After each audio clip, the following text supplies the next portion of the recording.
Hello students, स्वागत है आपका मेरे चैनल में एक बार फिर से। आज हम गोदान विषय पर बात करेंगे। उससे पहले मैं आपको बता दूं कि इस चैनल पे मैं बहुत समय बाद कोई वीडियो लेके आ रही हूं। दरअसल मैं अपने पीएचडी के काम से व्यस्त थी, लेकिन अब मैं फ्री हो गई हूं तो मैंने सोचा क्यों ना दोबारा से इस चैनल को शुरू किया जाए और रेगुलर रहूंगी। अब मैं कोशिश तो यही करूंगी कि रेगुलर रहूं। अब ये डिपेंड करता है आपके रिस्पॉन्स पर कि कितने लोग चाह रहे हैं कि मैं रेगुलर इस पे वीडियोस अब डाला करूं साहित्य से संबंधित। तो आज की जो वीडियो है वो मैंने गोदान विषय पर बनाई है। क्योंकि देखिए गोदान एक ऐसा सब्जेक्ट है, गोदान एक ऐसा उपन्यास है जो चाहे आप एमए एंट्रेंस की तैयारी कर रहे हो, नेट जीआरएफ की तैयारी करें, पीजीटी टीजीटी की तैयारी करें या किसी भी तरह के असिस्टेंट प्रोफेसर एग्जाम की तैयारी कर रहे हो, जिनमें से अभी राजस्थान, यूपी और हरियाणा का आने वाला है। तो किसी भी स्तर की आप तैयारी क्यों ना कर रहे हो, गोदान एक ऐसा उपन्यास है जिसके बारे में जो हर तरह के सिलेबस में लगा ही होता है। तो मैंने सोचा क्यों ना पहला वीडियो उस विषय पर रखा जाए जो हर स्तर के विद्यार्थी के काम आए। बस वो हिंदी विषय का विद्यार्थी हो, हिंदी साहित्य का विद्यार्थी हो, तो उस हर स्तर के विद्यार्थी के लिए वो काम का रहेगा। तो आज की वीडियो में हम गोदान के उन सभी तथ्यों, कथनों और पात्रों पर चर्चा करेंगे जो कि एमसीक्यू टाइप के जो एग्जाम हो रहे हैं हमारे आजकल, उसमें काम आए। ठीक है, तो चलिए देर ना करते हुए वीडियो की शुरुआत करते हैं और जितना ज़्यादा हो सके आप इस वीडियो को शेयर कर दीजिए, ताकि जितना अच्छा रिस्पॉन्स मुझे मिलेगा उस हिसाब से मैं लाइव आया करूँगी। कोशिश ये रहेगी कि मैं हर रोज़ एक वीडियो तो अपलोड कर ही दूँ, और कोशिश ये भी करने वाली हूँ अब मैं कि मैं एक लाइव सेशन भी लिया करूँ। जैसे मैंने गोदान विषय पर जब पढ़ा दिया, तो उसके बाद गोदान विषय पर ही एमसीक्यू के लिए मैं लाइव आऊँगी। तो इसलिए जितना हो सके आप इस वीडियो को शेयर करें। वीडियो शुरू करने से पहले मैं कुछ चीज़ें बता दूँ। मेरा नाम शालू अनंत है। आप मुझसे कई माध्यमों से जुड़ सकते हैं और इस चैनल पे जो भी नई वीडियो आने वाली है उसकी जानकारी प्राप्त कर सकते हैं। जैसे आप टेलीग्राम पे हमारा चैनल सब्सक्राइब कर सकते हैं, ये सारे लिंक्स आपको डिस्क्रिप्शन में भी मिल जाएगा। इंस्टाग्राम पे जुड़ सकते हैं, आने वाले समय पर इंस्टाग्राम पर हम रील्स के माध्यम से हिंदी साहित्य की जानकारियाँ डाला करेंगे। फिलहाल तो नहीं, पर आने वाले समय में ज़रूर मैं इस पे अपलोड किया करूँगी। आप मुझे मेल कर सकते हैं कोई क्वेरी हो तो। और सबसे बेहतर चीज़ कि आप हमारे वेबसाइट पर विज़िट कर सकते हैं। जैसे आज मैंने गोदान विषय पे पढ़ाया, तो गोदान विषय पर ही मैं कोई ना कोई ब्लॉग लिखकर, कोई ना कोई आर्टिकल लिखकर उस पे डाला करूँगी, जिसमें उन्हीं सब विषयों की बात हुई होगी जो हमने वीडियो में चर्चा की है। तो आप वहाँ जाके वो पढ़ भी सकते हैं, चाहे तो नोट्स बना सकते हैं अगर यहाँ पे रह जाए तो। तो चलिए बिना देर के अब विषय पे आते हैं। गोदान जो है ये 1936 में प्रकाशित हुआ है। देखिए इसमें मैं जो भी तथ्य कथन बताऊंगी आपको वो सारे पॉइंट टू पॉइंट हैं। वो सारे के सारे छांट कर मैं लाई हूँ आप लोगों के लिए, जो कि एग्जाम के पॉइंट ऑफ व्यू से इम्पोर्टेंट है। तो कुछ भी छोड़ने वाला इसमें नहीं है। सब पे आपको ध्यान देना है, पॉज करके लिखना है या फिर याद करना है। 2 बार देखिए, 3 बार देखिए, पर इन सभी तथ्यों को आपको याद करना है। चलिए, तो गोदान 1936 में आया है। इसमें 36 भाग है। ठीक है, गोदान उपन्यास में कितने भाग है? 36। लेखक कौन है इसके? प्रेमचंद। अब प्रेमचंद इतने महत्वपूर्ण उपन्यासकार, रचनाकार, कथाकार हैं कि इनकी जन्म तिथि और मृत्यु का तो आपको पता होना ही चाहिए। 1880 में 31 जुलाई को इनकी पैदाइश हुई थी और 8 अक्टूबर 1936 को इनकी मृत्यु हुई थी। इनका बचपन का जो नाम है वो धनपत राय था। बाद में जब इन्होंने उर्दू में लिखना शुरू किया तो नवाब राय से लिखना शुरू किया, लेकिन जब इनका उर्दू का एक किताब सोज़े वतन जो है वो बैन हो गई थी, तो इन्होंने फिर प्रेमचंद नाम से लिखना हिंदी में शुरू किया। प्रेमचंद नाम इनको दयानारायण निगम ने दिया था। तो आपको ध्यान रखना है कि किसने प्रेमचंद को प्रेमचंद नाम दिया। रचनाओं की बात करें इनकी, तो इनकी 300 से अधिक कहानियां प्रकाशित हो चुकी हैं जो मानसरोवर के कई भागों में प्रकाशित हैं। 3 नाटक हैं इनके, सिर्फ 3 ही नाटक है, तो आपको इन नाटकों के नाम ध्यान रखने ही हैं, क्योंकि इसमें से तो बहुत इजी क्वेश्चन बन रहा है। आपसे पूछ लिया जाएगा कि निम्नलिखित में से कौन सा प्रेमचंद का नाटक नहीं है। इन तीनों का नाम दिया जाएगा और एक अन्य नाम दिया जाएगा, तो आपको इन तीनों के नाम ध्यान रहेंगे तो आप आराम से इस सवाल का जवाब दे पाएंगे। कौन कौन से हैं? संग्राम, प्रेम की वेदी और करबला। और ये तीनों मैंने क्रम से लिखे हैं, तो क्रम भी अगर पूछे तो आपको पता होना चाहिए। संग्राम, प्रेम की वेदी, करबला। 15 इन्होंने उपन्यास लिखे हैं। 10 से अधिक इन्होंने अनुवाद किए हैं, 7 बाल उपन्यास लिखे और अनेक संपादकीय किए हैं, जिनमें हंस सबसे प्रमुख है। हंस के संपादक रहे थे ये, तो आपको इसका नाम ध्यान रखना है। चलिए फिर आगे चलते हैं अब। क्योंकि गोदान एक उपन्यास है, तो कम से कम हमें ये तो पता होने ही चाहिए कि इनके और अन्य उपन्यासों के नाम क्या है, उनका क्रम क्या है। जैसा कि मैंने आपको पीछे बताया कि 15 उपन्यास इन्होंने लिखे हैं, तो उन 15 उपन्यासों के नाम देख लेते हैं एक बार।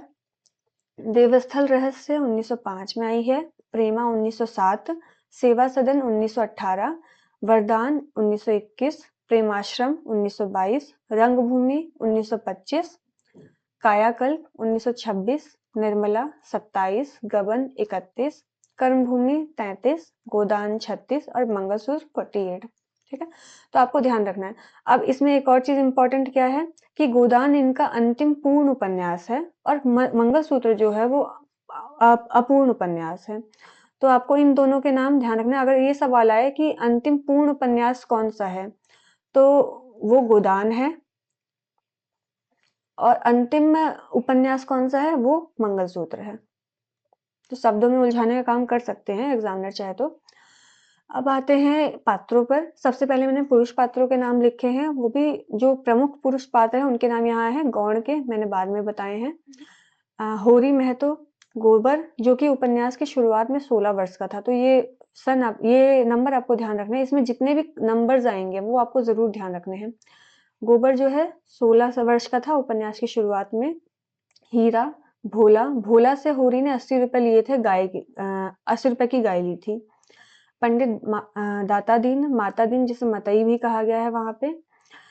राय साहब, जिनका दूसरा नाम अमरपाल सिंह है। मिर्जा खुर्शीद, खन्ना साहब, प्रोफेसर मेहता, ये प्रमुख पुरुष पात्र हैं। स्त्री पात्रों पर आते हैं।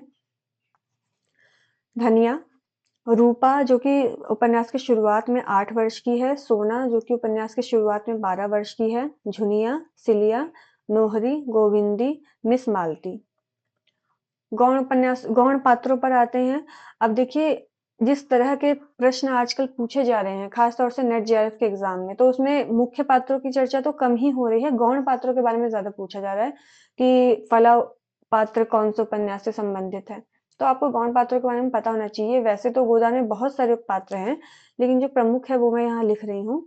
पंडित ओमकारनाथ, श्याम बिहारी तनखा, मिस्टर खन्ना, सरोज, पंडित नोखेराम, झिंगुरी सिंह, नोहरी पटेश्वरी।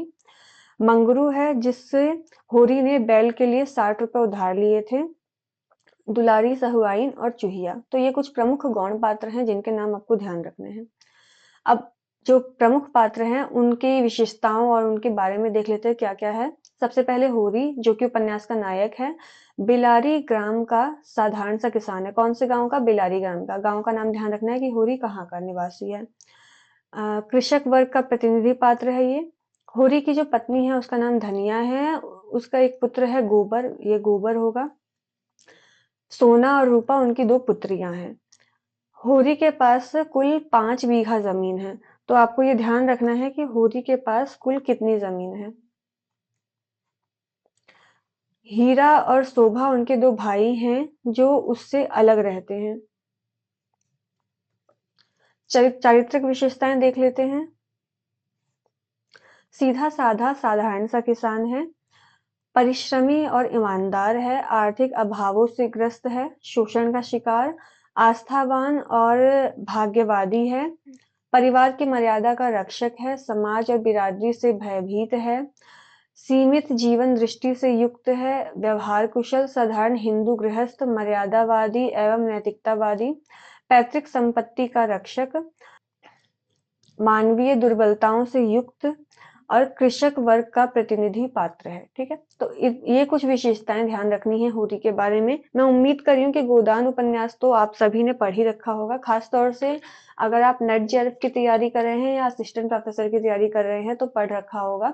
इसलिए मैंने यहाँ पे पॉइंट टू पॉइंट बात की है। अगर आपको डिटेल में उपन्यास के कथानक पर वीडियो चाहिए होगा कि पूरी कथा उसके बारे में बताई जाए, तो मुझे कमेंट कीजिएगा, फिर मैं गोदान के कथानक पे बना दूंगी एक वीडियो, क्योंकि जब तक आपको कथा पता नहीं होगी तब तक आप कितने भी ये सब पॉइंटर्स देख लीजिए, आपको कुछ भी याद नहीं रहेगा। इसलिए कथा के बारे में आपको जानकारी होनी चाहिए। आप मुझे कमेंट कीजिए, अगर आपको कथा के बारे में एक अलग से वीडियो चाहिए कि गोदान का कथानक क्या है, कौन सा पात्र क्या कर रहा है उस उपन्यास में, तो फिर मैं उस पर एक वीडियो बना दूंगी। अभी पुरुष पात्रों की ही बात करें हम, तो अगले हैं राय साहब, जिन्हें अमरपाल सिंह भी कहा गया है उपन्यास में, जिनका असली नाम अमरपाल सिंह है। सेमरी गांव के निवासी हैं ये। गोरी कहाँ का था? बेलारी गांव का निवासी। ये राय साहब कहाँ के? सेमरी गांव के। तो इन दोनों गांवों के नाम ध्यान रखने हैं। अवध प्रांत के एक जमींदार हैं ये। होरी इन्हीं की जमींदारी में रहकर किसान है, ठीक है। रहकर किसानी करता है होरी। मेहता, खन्ना, मिर्जा खुर्शीद, ओमकारनाथ आदि नगर में रहने वाले पात्र राय साहब के मित्र हैं। ये जमींदार वर्ग के प्रतिनिधि पात्र हैं, ठीक है। तो ध्यान रखना है ये चीज। राय साहब के पुत्र का नाम रुद्रपाल है और पुत्री का नाम मीनाक्षी है। हालांकि इस उपन्यास में ये लोग प्रत्यक्ष तौर पर ठीक से आए नहीं हैं, लेकिन उसके बावजूद इनका क्योंकि नाम लिया गया है, तो हो सकता है ये सवाल पूछ लिया जाए कि राय साहब के पुत्र का नाम क्या है या पुत्री का नाम क्या है। तो आपको ये नाम ध्यान रखने हैं, ये दोनों नाम। राय साहब की चारित्रिक विशेषताएं देख लेते हैं क्या क्या है। रंगे सियार कहा गया है इन्हें उपन्यास में। तो अगर सवाल बनता है कि रंगे सियार किसके लिए प्रयोग किया गया है गोदान उपन्यास में, तो राय साहब के लिए। पाखंडी व्यक्तित्व है, कथनी और करनी में अंतर है, सभा चतुर व्यक्ति है, जर्जर सामंती व्यवस्था के शिकार हैं, किसानों के शोषक हैं, सरकार के भक्त हैं, जमींदार वर्ग के प्रतिनिधि पात्र हैं। प्रोफेसर मेहता पे आते हैं। यूनिवर्सिटी में दर्शन शास्त्र के अध्यापक है, तो ध्यान रखना है किसके प्राध्यापक हैं? दर्शन शास्त्र के। बुद्धिजीवी वर्ग के प्रतिनिधि हैं, कुंवारे हैं, मालती के प्रेमी हैं, राय साहब खन्ना जी मिर्जा खुर्शीद के मित्र हैं। करनी और करनी में एक रूपता है, परिश्रमी और नैतिकतावादी हैं, दृढ़ चरित्र वाले व्यक्ति, विनोदी स्वभाव के हैं, नारी जाति के प्रति श्रद्धा भाव है और प्रकृति प्रेमी है। गोबर के बारे में देखते हैं। 16 वर्ष का युवक है, और ये जो इसका वर्ष है ये उपन्यास के शुरुआत में है, बाद में तो बड़ा हो जाता है ये, लेकिन 16 वर्ष का शुरुआत में है, तो प्रश्न आ सकता है इससे। विद्रोही स्वभाव का युवक है, धनी बनने का कांक्षी है, परिश्रमी एवं ईमानदार है, शोषण का शिकार है, भाग्य पर विश्वास न रखने वाला है, विद्रोही चेतना का प्रतीक पात्र है। पंडित दाता दीन, होरी के गांव में रहने वाला वृद्ध पंडित। होरी ने आलू बोने के लिए 30 रुपए उधार लिए थे इनसे। माता दीन के पिता है, गांव में सम्मानित व्यक्ति है, कृषकों को सूद पर रुपए देते हैं। चारित्रिक विशेषताएं देखते हैं इनके। कर्मकांड में विश्वास रखते हैं, सम्मान और श्रद्धा के आकांक्षी हैं, धूर्त एवं चालाक हैं, कृषक वर्ग के शोषक हैं, जमींदार एवं पुलिस के सहायक हैं, दम्भी और अहंकारी हैं। तो इनकी ये चारित्रिक विशेषताएं हैं। धनिया में देखते हैं। अब हम स्त्री पात्रों पे आ गए हैं, जो प्रमुख स्त्री पात्र हैं उनके बारे में देखेंगे। धनिया होरी की पत्नी है, उपन्यास की नायिका है, गोबर रूपा और सोना की माँ है, कृषक स्त्री वर्ग की प्रतिनिधि पात्र है। प्रमुख चारित्रिक विशेषताएं क्या क्या हैं? परिश्रमी महिला है, पति के प्रति पूर्ण समर्पण, निर्भीक एवं निडर, लड़ाकू स्वभाव वाली स्त्री, मातृत्व भावना से युक्त और शोषण की विरोधिनी। और धनिया से ही गोबर का जो विद्रोही स्वभाव है वो जान पड़ता है कि उसमें आया है। मालती का देखते हैं। मिस मालती का इंग्लैंड से डॉक्टरी पढ़कर आई हुई नवयुवती है। तो कहाँ से पढ़ गई, जगह का नाम ध्यान रखना है आपको, हो सकता है सवाल बन जाए। सरोज की बहन है, मतलब मालती की बहन का नाम सरोज है। प्रोफेसर मेहता के प्रति आकर्षित है, गतिशील चरित्र वाली युवती है। प्रमुख चारित्रिक विशेषताएं देख लेते हैं। सुंदर व्यक्तित्व की स्वामिनी है, पढ़ी लिखी सुशिक्षित युवती है, बाहर से तितली भीतर से मधुमक्खी है। ध्यान रखना है किसके लिए प्रयुक्त किया गया है ये, कि बाहर से तितली और भीतर से मधुमक्खी है, मिस मालती के लिए। सेवा एवं त्याग से युक्त, चारित्रिक दृढ़ता, नारी स्वातंत्र की समर्थक और बुद्धिजीवी महिला वर्ग की प्रतिनिधि है। झुनिया के बारे में देख लेते हैं। भोला की विधवा पुत्री है, अहीर जाति की कन्या है। वैसे तो जाति पे शायद सवाल ना बने, लेकिन अगर बनता है कि झुनिया कौन सी जाति संबंध संबंध रखती थी, तो हाँ, अहीर जाति से। गोबर की प्रेमिका और बाद में पत्नी बनती है। धनिया धनिया के प्रति सेवा भाव से युक्त। दो पुत्र होते हैं, चुन्नू जो कि मर जाता है, और फिर मंगल। चारित्रिक विशेषताएं क्या क्या है? वैधव्य की पीड़ा से त्रस्त, कर्तव्यमयी पत्नी और कर्मठ। सिलिया का देखते हैं।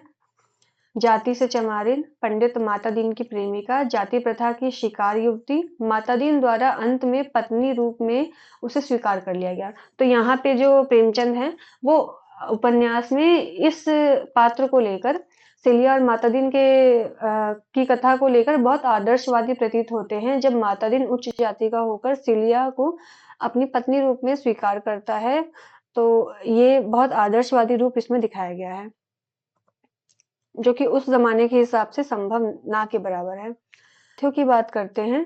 पात्रों की बात तो हो गई, तथ्य देख लेते हैं। प्रेमचंद का ये अंतिम पूर्ण उपन्यास है, ये ध्यान रखना है। अंतिम उपन्यास पूछेगा तो फिर मंगलसूत्र होगा, अंतिम पूर्ण उपन्यास पूछेगा तो गोदान होगा।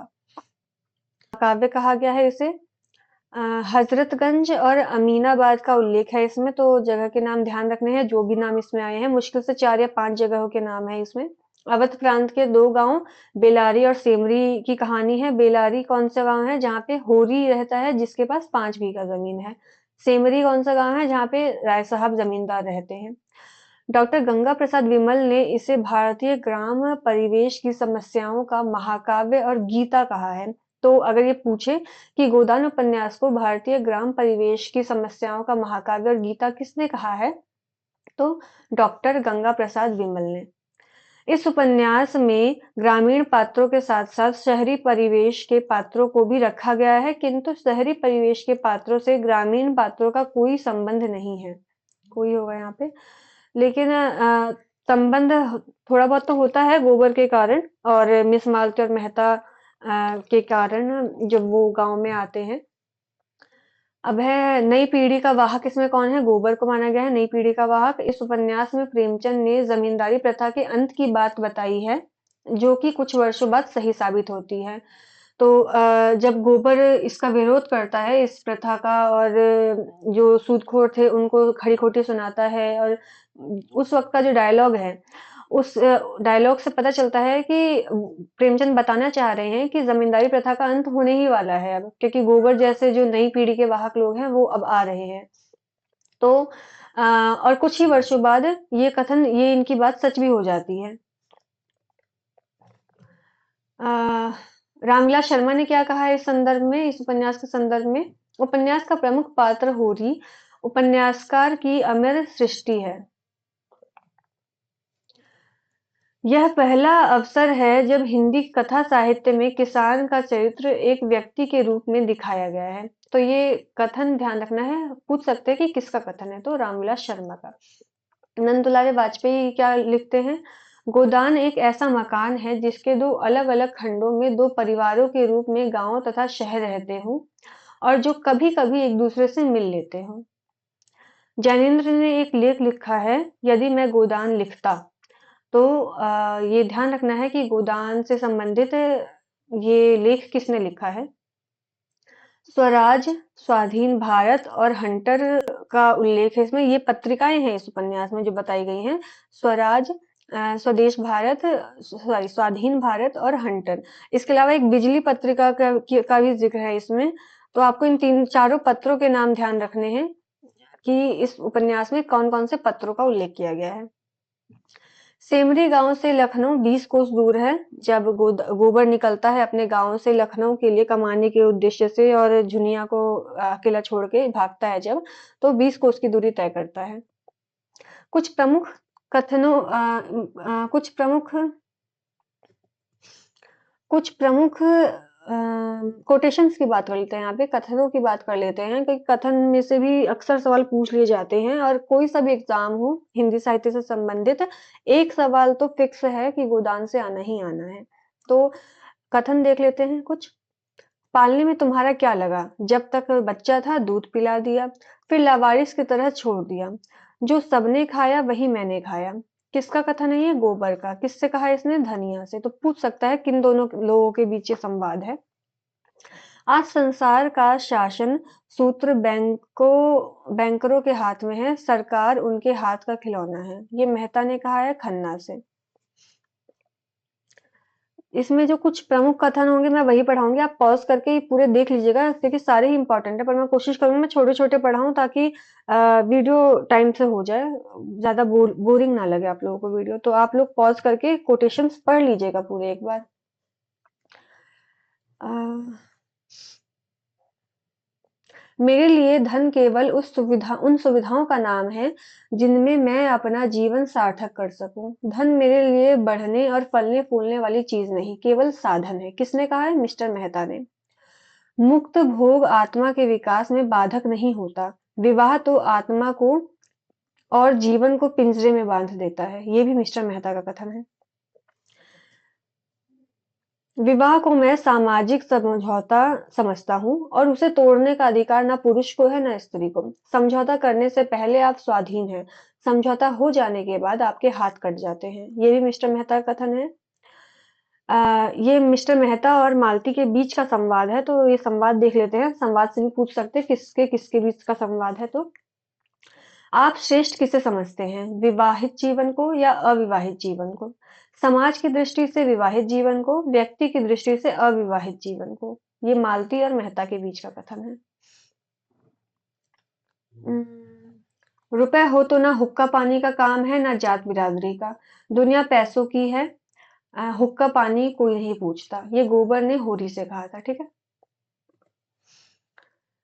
बड़े आदमियों की बातें कौन चलाए, वह जो करे सही, सब ठीक है। उन्हें तो बिरादरी और पंचायत का भी डर नहीं। ये झुनिया ने कहा है गोबर से। ये एक कथन है जो बहुत इंपॉर्टेंट है। जब दूसरों के पांव तले अपनी गर्दन दबी हुई है तो उन पांवों को सहलाने में ही कुशल है। ये होरी ने कहा था धनिया से, और ये शुरुआती लाइन है। आप जब गोदान शुरू करेंगे तो शुरुआत के पहले पेज पे ही, मेरे ख्याल से ये पहले या दूसरे पेज पे आपको ये कथन मिल जाएगा। तो ये कथन बहुत इंपॉर्टेंट है। एक अंतिम कथन भी है जो, मतलब एक अंतिम बात भी है। जब गोदान खत्म होने वाला रहता है और होरी की मृत्यु हो जाती है, तो जब गोदान करने की बात आती है होरी के, और धनिया जो है वो सूद काट कर लाती है और जो कुछ चवन्नी उसके हाथ में होता है वो फेंकते हुए बोलती है कि ये रहा गोदान, ऐसे करके, और फिर पछाड़ खा के जमीन पे गिर जाती है। वो जो कथन है वो भी इम्पोर्टेंट है, वो इसमें मैं शामिल करना भूल गई। लेकिन जो पीवाईक्यू हम करेंगे या फिर जो भी क्वेश्चन आंसर्स वाला सेशन रखेंगे जो कि लाइव होगा, उसमें मैं ऐसी सारी चीजें इंक्लूड करूंगी जो यहाँ छूट गई हैं। तो वो उसमें जरूर ज्वाइन कीजिएगा। अगर आप चैनल सब्सक्राइब कर लेते हैं तो लाइव का आपको नोटिफिकेशन मिल जाएगा। तो लाइव में मिलेंगे हम गोदान विषय को लेकर अगली बार, और बाकी रिकॉर्डेड वीडियो में मैं अगला विषय जल्दी ही कोशिश करूंगी लाने का। तो जितना हो सके इस वीडियो को लाइक शेयर सब्सक्राइब करें। आज की वीडियो देखने के लिए धन्यवाद। इन सबको जरूर फॉलो कर ले, सब्सक्राइब कर ले, ऐड हो जाए, ताकि आपको टाइम टू टाइम हर चीज की नोटिफिकेशन मिल जाया करे। लिंक आपको डिस्क्रिप्शन में मिल जाएगा। तो मिलते हैं अब अगली वीडियो में।